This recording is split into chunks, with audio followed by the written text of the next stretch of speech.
नवेली दुल्हन का बात जग जाहिर कर चाहत न उघार करत न वो औरतिया कहती अपने बलम जी के अखबारी में धोके का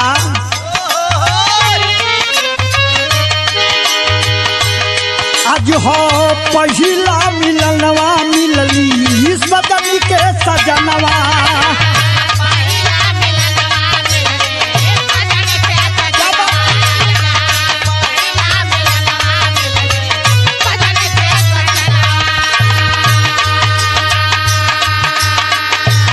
हमर यंग यंग गुलाब निमन खिलल बा बदनवा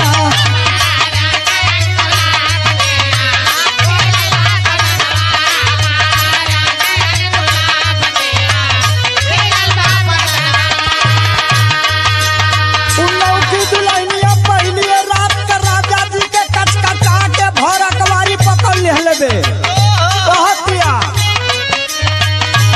आज हो पहिला मिलनवा मिलली सजनी के सजनवा हमर यंग यंग गुलाब नियन खिलल बा बदनवा सुनी सुनी भगवान जन बिहान होके दी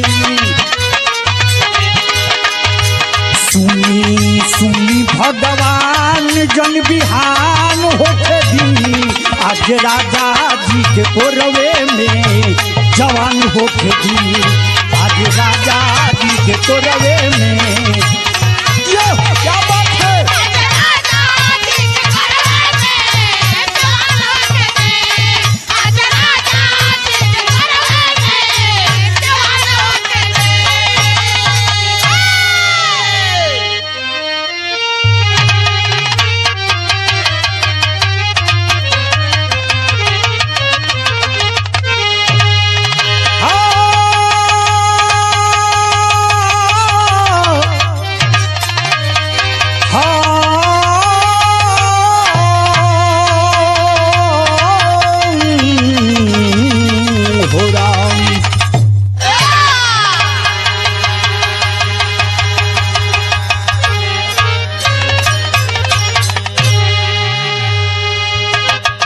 आई भैया मैं बिरहा लोकगीत गायक कलाकार राकेश यादव पप्पू आज बड़ा सौभाग्यशाली बाणी कि जानकी स्टूडियो सूरजपुर मऊ के धरती में ये इतना सुंदर सामाजिक चित्रण का रिकॉर्डिंग हो रहल बा। रिकॉर्डिंग स्टूडियो में सूरज भाई रिकॉर्डिंग मशीन पर बैठल बाणो। बिरहा में आगे बढ़ला से पहले मास्टर साहब भूमिका के लाइन में कुछ कवि लिखत हुआ का बेवफा जिंदगी की है कैसी कहानी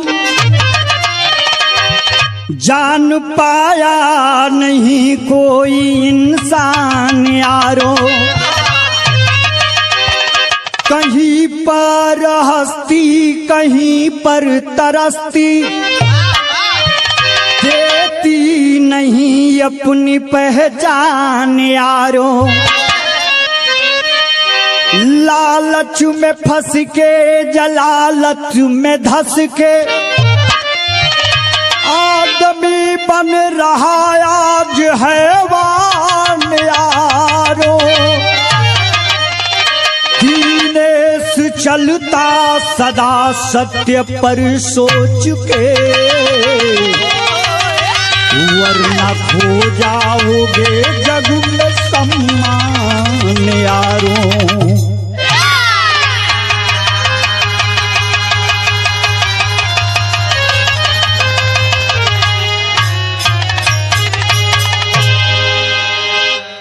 हमरे दिनेश कवि ऐसा सामाजिक चित्रण सच्ची घटना पर आधारित कांड लिखत हुआ कहे में बड़ा गौरव फील होता।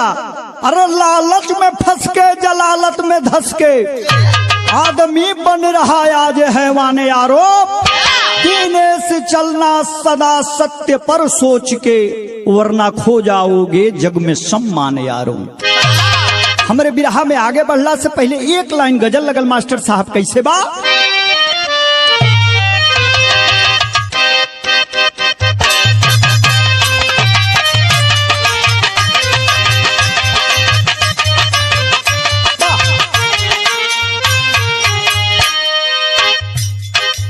पिया जिसको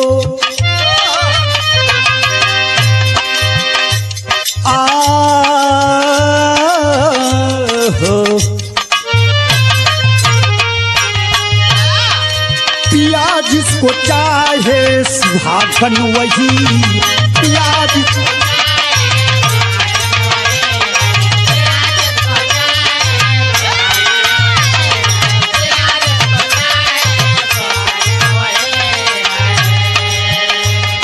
पिया जिसको चाहे सुहागन वही है।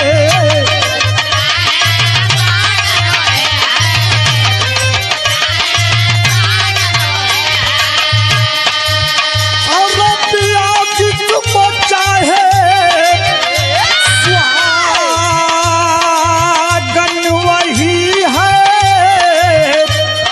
सुहागन वही है। चले जो विरह में दफागन वही चले जो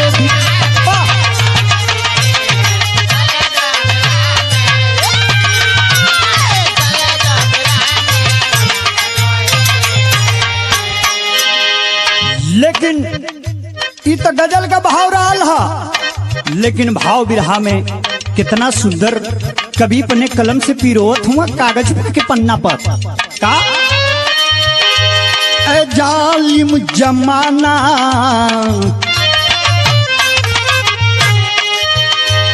ए जालिम जमाना सितम ढा रहा है।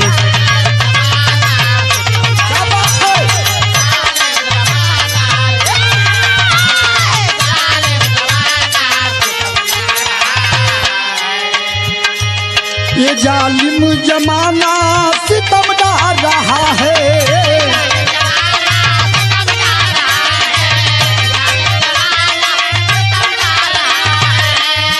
और ये जालिम जमाना और सितम ढा रहा है, सितम ढा रहा है। हमी को हमारा ये हम आ रहा है, हमी को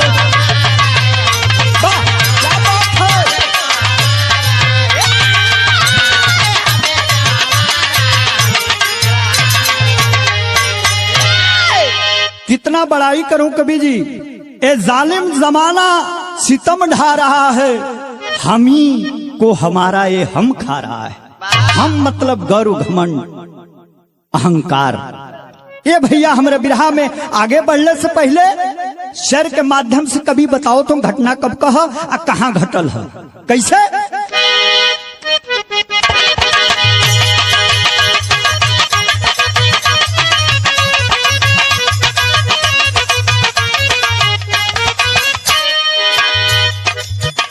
मानवता मौन हुई,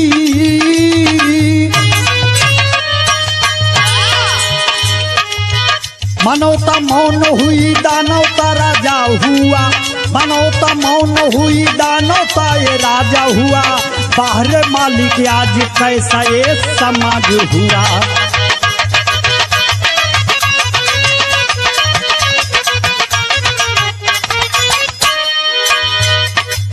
क्षमा विश्वास नहीं, क्षमा विश्वास नहीं, चारों ओर नफरत है। क्षमा विश्वास नहीं, चारों ओर नफरत है। मिटाने मारने की सब में भरी हसरत है।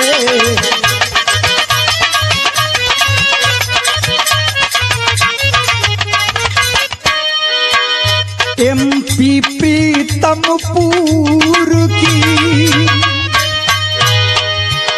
MP प्रीतमपुर की दुख भरी कहानी है। MP प्रीतमपुर की दुख भरी कहानी है। गंगा राम पत्नी उमा दोनों प्राणी हैं।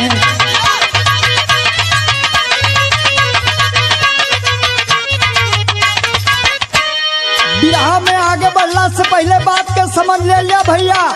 बिरहा श्रोता प्रेमी लोगन, 1 मिनट भी बिरहा से आप लोगन का ध्यान इधर उधर जाई तब बिरहा से कई किलोमीटर दूर हो जाए।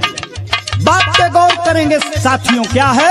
एमपी की प्रीतमपुर की वो कहानी आप लोगों के सामने बयां कर रहे हैं साथियों। गंगाराम हो, गरीब परिवार का, उनको पत्नी का नाम उमा, दुइये गो घर में बालो, अहे 2 लोगन से घर दुआर चलता। गंगाराम जाके करता था मजदूरी को, गंगाराम जाके करता था मजदूरी को, तरसती जिंदगी कब छोड़ेगा हुजूरी को।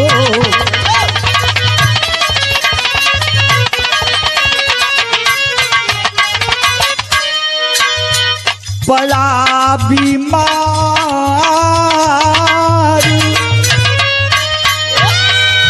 बड़ा बीमार गंगाराम दुनिया छोड़ा है, बड़ा बीमार गंगाराम दुनिया छोड़ा है, बिलखती उमा देवी बिछड़ गया जोड़ा है।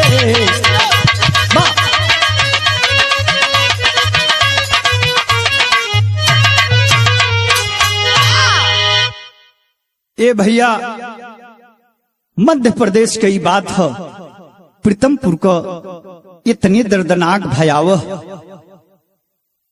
एक कबीज खोज निकले हुआ। गंगाराम हो, नई नई दुल्हन उमा घर में पति का सेवा करत रही। गंगाराम मेहनत मजदूरी क के आवत आना, गमछा से जौन बाकी अपने साड़ी के पल्लू से पसीना पोछत है, जैसे गंगाराम के लागत कि जन्नत हमरे खाती बाड़ू तू। ये भैया कुछ दिन बीतल है गंगाराम की टाइफाइड से। गंगाराम टाइफाइड से ग्रसित रहना, ई दुनिया छोड़ के भगवान के शरण में चल गई हम। ये बाबू उमा रोवत रोवत रोवत रोवत बेहोश हो जातड़ी। लोग आस पास के आके ढाढ़स बधावता के रे कोनो न कोनो सहारा बनिया ना उ प्रभु। चल गई ना, इतने दिन का साथ रहल, लेकिन हमारे बिरहा में आगे बढ़ला से पहले एगो बड़ी कचाका धुन लगत है मास्टर साहब। कैसे?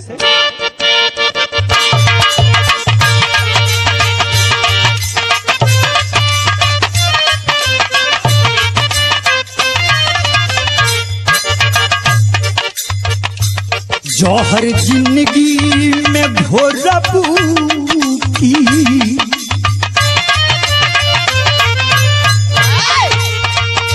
जौहर जिंदगी में भोरबू की तबाह करबू।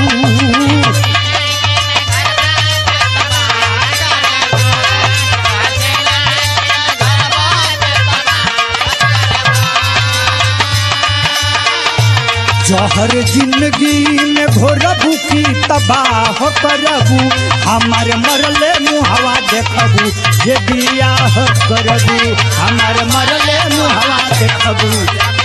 क्या बात है?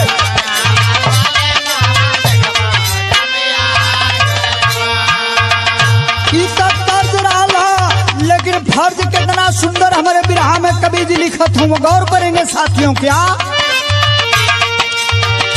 रोवे उमा देवी,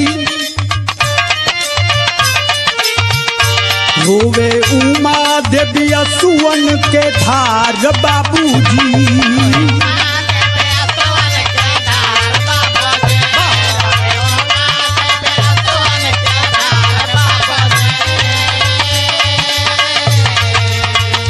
रोवे उमा देवी असुवन के धार बाबूजी, सनिया गईले हो फंसा के मजधार बाबूजी। क्या बात है?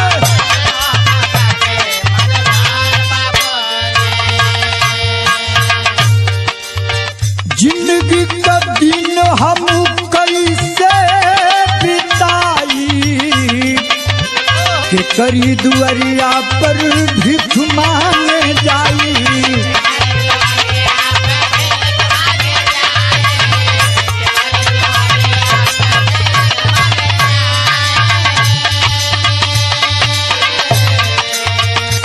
देवर रामू बनल मांगी के सिंगार बाबूजी।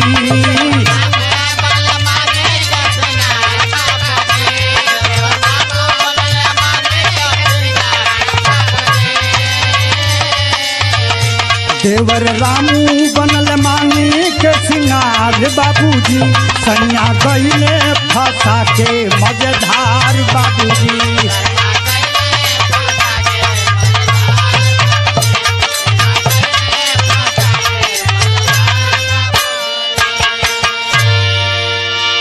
ए भैया गंगा राम जब परलोक सिधार लेत हूँ, मृत्यु लोक छोड़ के भगवान के शरण में जब चल गई हुआ, इधर उमा दर दर ठोकर खातिया, सोचतिया कि जब हमार सुहाग नहीं खो, हम केहू के दुआरी अगर टोकरी लेके और कटोरा लेके भीख भी मांगे जाए तो केहू दे ना। कुलछनी कही हमसे भेदभाव को के अपने दरवाजे से भगा दे। अब के सहारा बा हमार, लेकिन छोटका भैया चचेरा भाई रामू जवन रहल, ओ उमा के दर्द के भाप गईल हो। कुछ दिन बीतल बा, आंसू पूछे का काम कैले हो।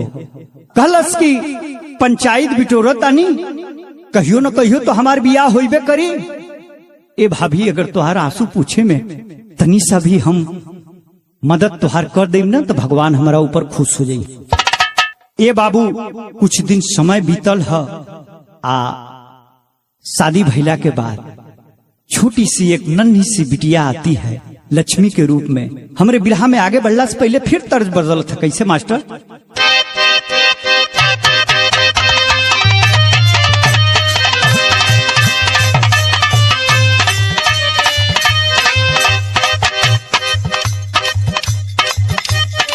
उहे तर्जिया बा कुछ दिन पहले तहलका मचाए रहे पूरा बिरहा जगत में, नहीं सगरी भोजपुरिया समाज में। कोनो बारात वाला से कोनो लड़की का संवाद बा का अल्लाह बारात करे आखी हमसे बात करे।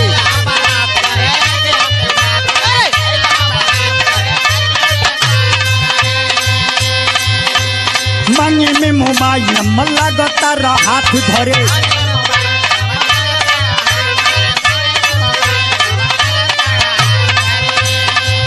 गोरी फूल झरी बारू पापा के परी बारू।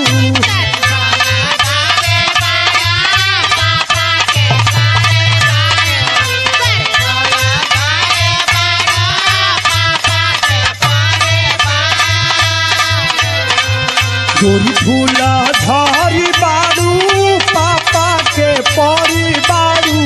लगलू पसारे तू तो पाख पियर फराक वाली। लगलू पसारे तू तो पाख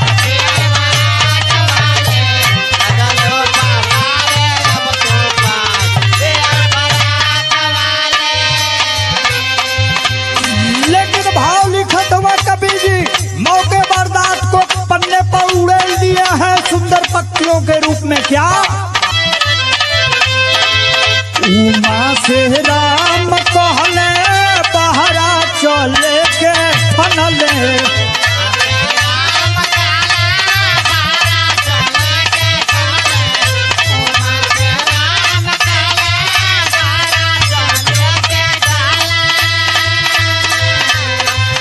उमा से राम कहले बहरा चले के फनले। नीतू के घर ही छोड़ कसाई गए शहर में आई। नीतू के घर ही छोड़ कसाई।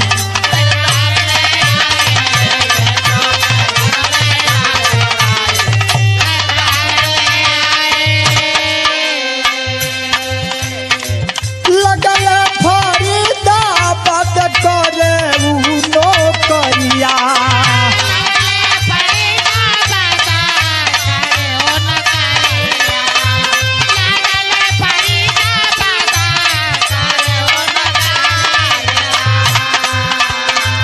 बीतल समैया पैदा भइली दूगो छोरिया।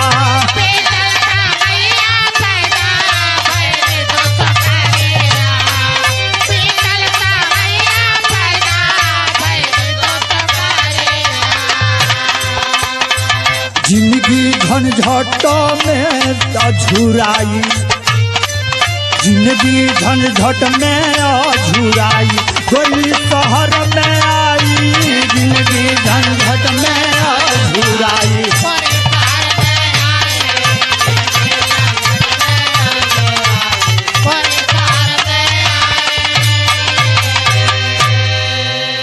ए भैया कुछ दिन बीतल है, रामू और उमा के गोद गुलजार भइल हो।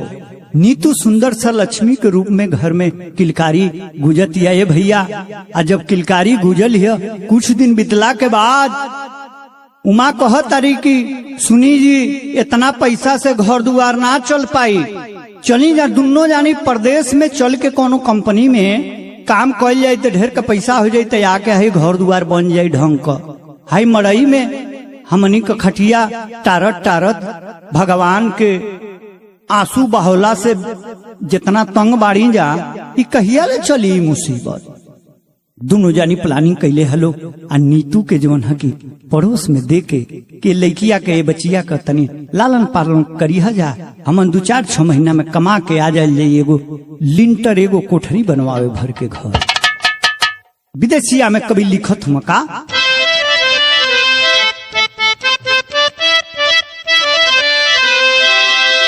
लइकन का बोझू बढ़ल मथवा पर चिंता चढ़ल, एक दिन उमा कैली रामू से जी करिया, बेटी अबोध हई खेलत हमारे गोदा हई, हम नहीं करे पाइप सैया हो नौकरिया। ए भैया जब फरीदाबाद में जाके पति पत्नी रामू और उमा दोनों फैक्ट्री में संग में ज्वाइन करता लो, कुछ दिन बीतल है। जब आग और मोमबत्ती एक जगह रही तो पिघलवा करी। धीरे धीरे हो कुछ दिन बीतल है, गर्भ ठहर गई। कब भगवान का मर्जी 9 महीना बीत गई, एगो किलकारी और गोद में आ गई बा। जब नीतू घर में सुन ले है बड़ा खुश कि हमारे एगो बहन औरी आ गई हमारे साथ देवे खातिर। ए बाबू शरीर साथ ना दे थो, उमा कहत अली रामू से कि ऐसन बा कि हे बबुनी के हम देखी आकि जाके 8 घंटा हम कंपनी में काम करी। ऐसन बा कि नीतू के अगर बुलाई लेता ना तो ऊ एक बबुनी के देखत तो हमनी का कमाईती जा जैसे पहले की बात।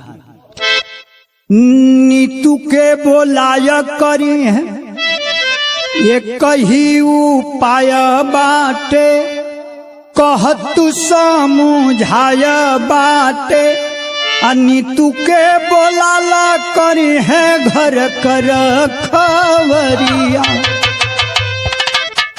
गौआ से नीतू अली पाके सबके खुशू भैली, केहू नहीं जाने पावे बाबू हो नहरिया। ए बाबू पति पत्नी दोनों सलाह कैले बा और गांव से नीतू जोन बड़की बेटी रहल ओके बुला ले हलो। कहा? फरीदाबाद में।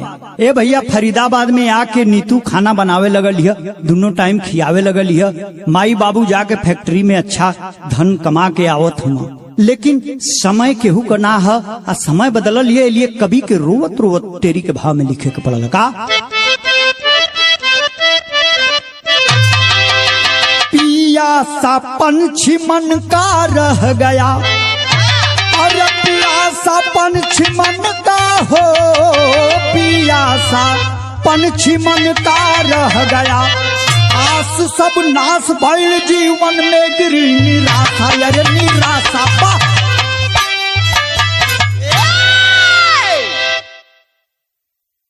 पियासा पंछी मन का रह गया, आस सब नाश भइल जीवन में गिरी निराशा, पियासा पंछी मन का रह गया। हमरे बिरहा में आगे बढ़ला से पहले एगो बड़ी मार्मिक धुन लगत है मास्टर साहब। कैसे?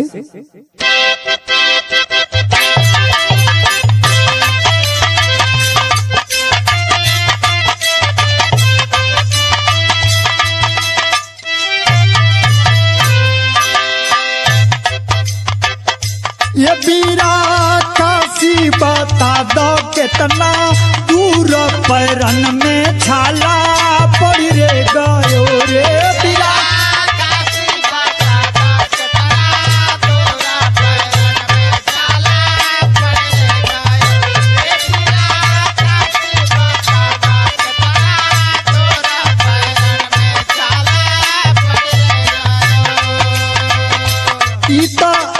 हमारे बिरहा में कबीर जी तर्ज लिखले रहना, लेकिन फर्ज पर गौर करेंगे साथियों, बड़ी मार्मिक बात है। वो जो नीतू है अपने पिताजी से कह रही है कि पापा बबुनी के हम खिया पिया के सुता देता नहीं, बगले में स्कूल बा हमार नाम लिखा देता तो तनी हम पढ़ लिख लेती, होशियार हो जाती।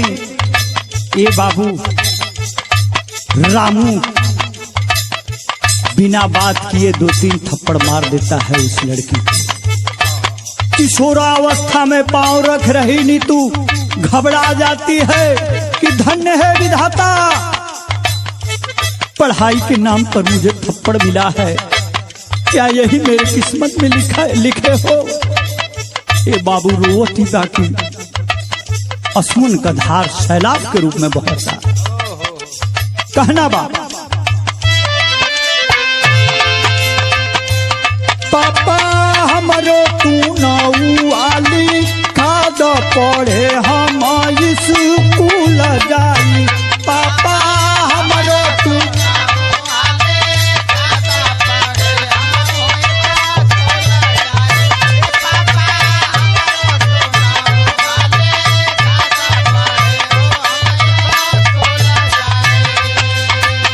जब स्कूल को बात कर ले बाबू सब अपनी औलाद खाती बरखा में भीग के धूप में तप के रात दिन मजदूरी करके ये लिए आवता कि बाबा साहब अम्बेडकर साहब को जोनू फरमान रहल आदेश रहल ओके हमनी को पूरा करल जा, नमक रोटी खाए जाए लेकिन अपनी औलादन के शिक्षित बनावल जाई। लेकिन धन्य है रामू तुम्हारे जैसा पिता तो कलयुग में मैं देखा ही नहीं था कि बिटिया हिम्मत करके कह रही है कि बगल के स्कूल में जाऊंगी पढ़ने के लिए, मेरी इच्छा है कि मैं साक्षर बनूं। वाह, पढ़ाई का नाम सुनते जब मार देता है उस समय के आगे का बात बताओ थो कभी का।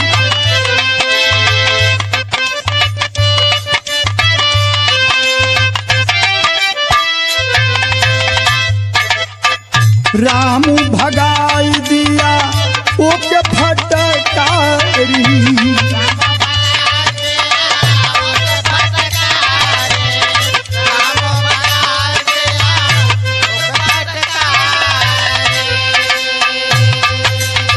दिहल दुई झापड़ सुनो नीतू के मारी,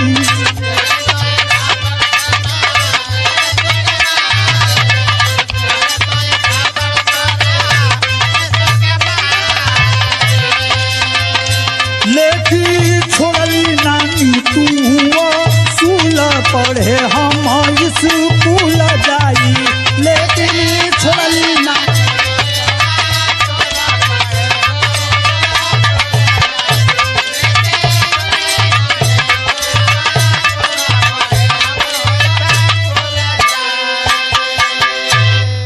जब रामू मार देता है नालायक पिता उस बेटी के मंसूबे पर पानी फिर जाता है। लेकिन बाहर जुनून और नीतू पड़ोस से कॉपी किताब मांगती है भीख के रूप में, अपनी दर्द को बयां करती है, ले जाकर पड़ोसी एडमिशन करा देता है और नीतू जा करके पढ़ना लिखना आना जाना, उसी बीच में घर का खाना बनाना और उस छोटी बहन का भी देखभाल कर रही है। धन्य हमारे देश की वो बहन। लेकिन सारंगा में कभी लिखत हूं का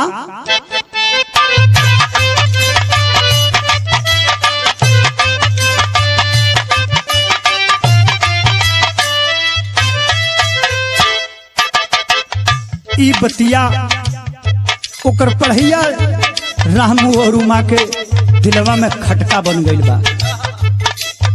रामू सोच रहा है कि इतनी छोटी किशोरावस्था में पैर अभी अभी रखी है और मेरी बात को मान नहीं रही है, तो आने वाले समय में क्या है हमारी बात मानेगी। खुराफात दिमाग में घुसल बा, गलती पे गलती करता का। रामू आ उमा दूनो मिलके पैया कैले, मिलके पैया कैले, भैली दुकाता बड़ी यारगी। नीतू ना मानी बतिया, जाई हो घर के जतिया, जाई हो घर के जतिया, भइल बात पापावा सवारगी। एक दिन दूनो नीचा नीतू के घर में खींचा, नीतू के घर में खींचा, कही दिहल जागा से फरारी। रतिया में सोरा कैले लोग घरवा की ओर अइले, लोग घरवा की ओर अइले, बेटी के दिहल कोई मारी।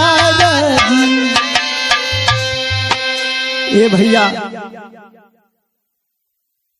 एक दिन इतना खतरनाक हो, जौने नीतू के पहला लाड प्यार का डिलीवरी रहा, किशोरावस्था में पैर रखले है, विचार पति पत्नी का बदलल है। रामू और उमा मिल करके अपने कमरे में बुलाकर उसके गले को दबाकर उसका जान मार देते हैं। हे बाबू, जब जान मार दिले हुआ सब उ नीतू हंसत खेलत बिटिया के साथ घात कैला कुल हो, आ जब मुआ दिले हुआ सब तब होश आइल है कि ओहो, मारने को तो हम लोग मार दिए, लेकिन लाश कैसे छुपाए। फरीदाबाद बड़ी शहर है, यहाँ बचना बहुत मुश्किल है। ये बाबू शोर मचैले हम सब, छाती पीट पीट के नौटंकी करता ना सो, रोवता ना सा, के रे कोनो आइल है निया से, हमारी लड़की आके छतिया पर चढ़ के गर्दनवा दबा के मुआ देहल सा।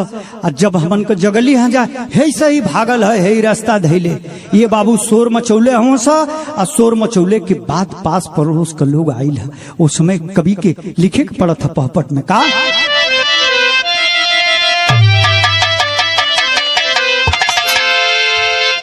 अरे गईल खबर बा थाने की दर में नवा मनवा पागल बा।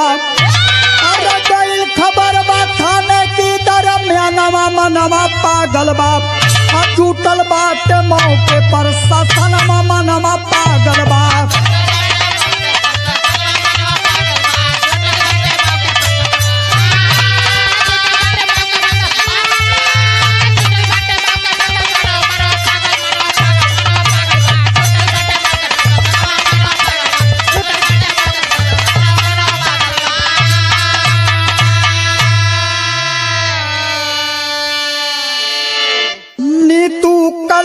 सब पोस्टमार्टम खातिर गईली, आ देखी के रिपोर्ट सब करमाती बहुरैली।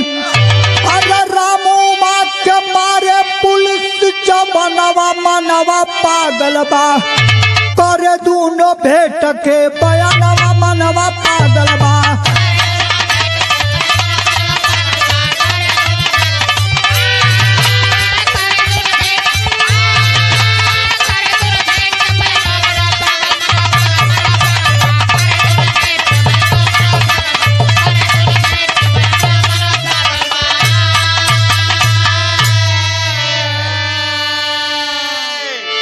पुलिस से बहानाबाजी नहीं चलती है। पुलिस अगर चाह दे तो गड़े मुर्दे भी बोलने लगते हैं। ए बाबू, पुलिस के समझे में देर ना लगल है। ओहो, या तो शादी के लिए जवान हो रही थी, इस बोझ से बचने के लिए बोझ हल्का कर दिए दोनों को, दोनों मिलके। ए बाबू, तनी मनी संजवा सुबरवा दरुओ पिए शुरू कर दिले रहा। जब बोतल आ शीशी पकड़ाई लिया हुई घर में, पुलिस के समझे में देरी ना लगल। या तो किसी गलत इरादे से तैयार करना चाहते थे माता पिता, कलंकी माँ बाप और नहीं तो शादी के बोझ को हल्का किए हैं सब। आल्हा के भाव में कवि के लिखे का पड़ा लगा,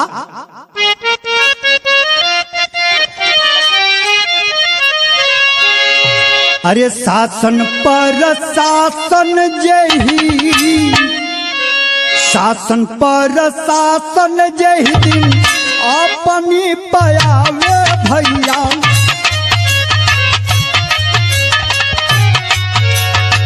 मुर्दा हो खड़ा हो के करे नमस्कार,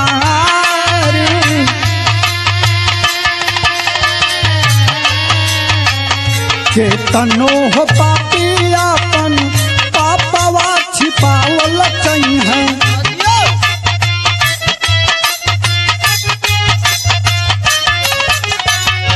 बरती के आगे होली जाई है लाचार,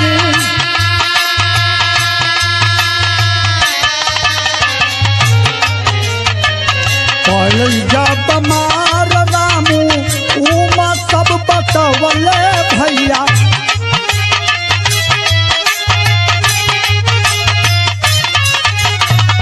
नीतू के मौत का बानी जा जिम्मेदार,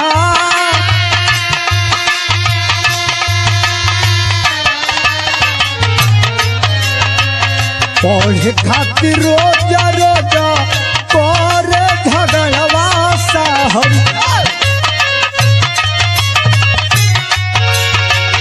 यही से परनवाई हमें जागा सारा तारी,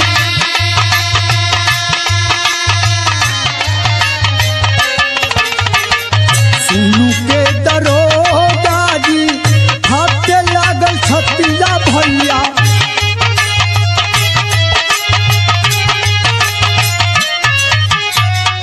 दूनो कसैया गैला जेला के मझारी,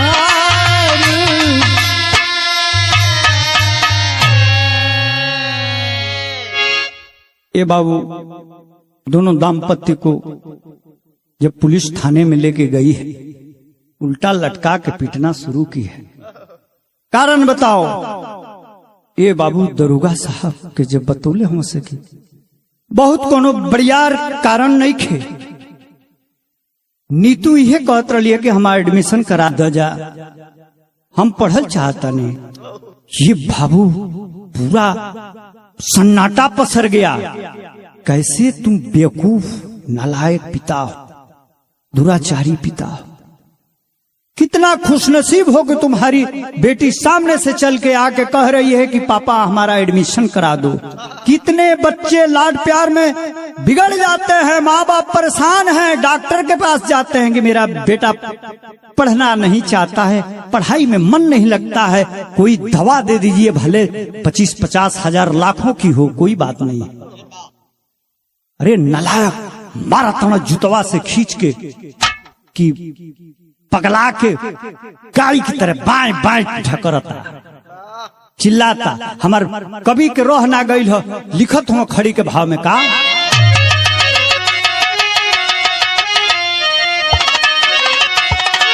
अरे ऐसे जो धरती पर बाबू मारी रही है, अरे ऐसे जो धरती पर बाबू मारी रही है, कैसे बिटियन के जग में भलाई हुई है।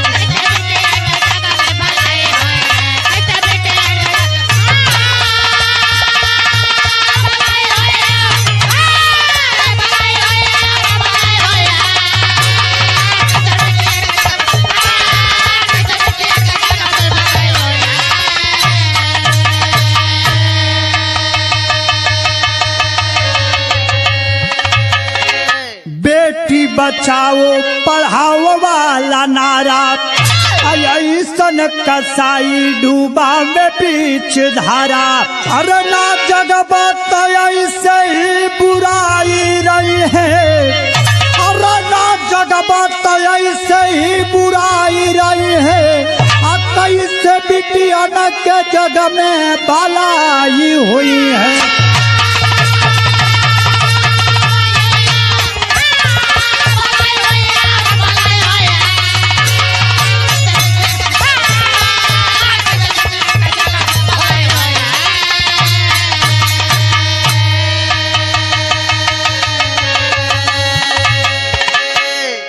बेटी बचाओ बेटी पढ़ाओ वाला नारा फीका पड़ गया बाबूजी। नारा दे देने से नहीं होगा, सभी को अमल करना पड़ेगा। नारे को अमल करके उसके सिद्धांत पर चलना पड़ेगा। बेटी को बिस्तर पर ले जाने की बात सिर्फ करते हो, ये भूल गए कि वही देवी है, दुर्गा है, और वही इंदिरा गांधी जी भी थी। बेटी नहीं रहेगी तो बाग बगीचा कैसे बढ़ेगा? सृष्टि की रचयिता स्त्री होती है। अगर पुरुष का स्थान है तो स्त्री का भी थोड़ा सा भी कम नहीं है। ऐसे ही होता रहा तो कौन बेटी जन्माना चाहेगा? लेकिन आखिरी विरह के आखिरी कड़ी में कवि लिखत हूं का, कुसुम पराग स्वामी गुरु जद्दू जालिम हुआ जमाना। अरे काशी गुरु सुरेंद्र काते बदलो तुम पैमाना हो। अरे प्यासा पंछी मन का रह गया, अरे प्यासा पंछी मन का रह गया। राकेश दिनेश कवि के